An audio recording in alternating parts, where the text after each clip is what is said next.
Eh bien, pour affermir sa foi, les Saintes Écritures, la liturgie, est remplie de perles que l'on peut chérir, que l'on peut relire et relire, très souvent, qui peuvent même venir éclairer toutes vos journées en y pensant.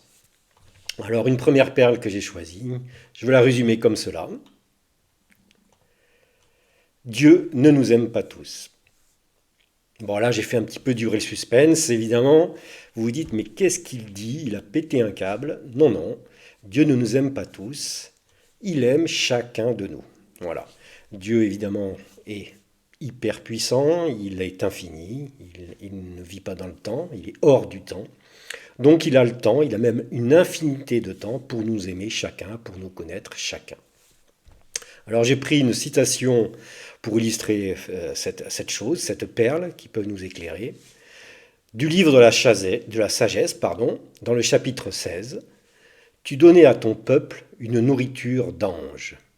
Tu envoyais du ciel du pain tout préparé, obtenu sans effort, un pain aux multiples saveurs qui comblait tous les goûts.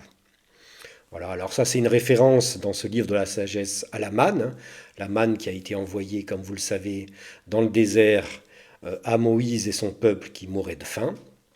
Ce qui est intéressant évidemment de voir ici, il y a plein de choses qui sont magnifiques.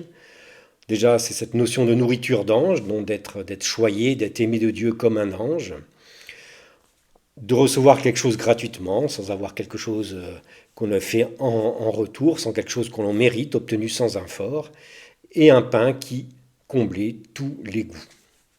Et la deuxième partie de cette citation, qui est aussi très belle, substance qui relevait ta douceur envers tes enfants, qui servait le désir de chacun et s'accordait à ses vues. Voilà, un Dieu donc qui nous aime chacun, qui veut combler les désirs les plus profonds de nos cœurs. Alors ça ne veut pas dire qu'il va répondre à tout ce qu'on veut, évidemment. Si on souhaite la violence, si on ne souhaite pas l'amour, il y a peu de chances que Dieu nous rejoigne. Par contre, il nous connaît si profondément, si intimement, que la manière de révéler en nous la paix et la joie sera une manière unique pour chacun. Voilà, vivez avec cette belle perle aujourd'hui et soyez bénis.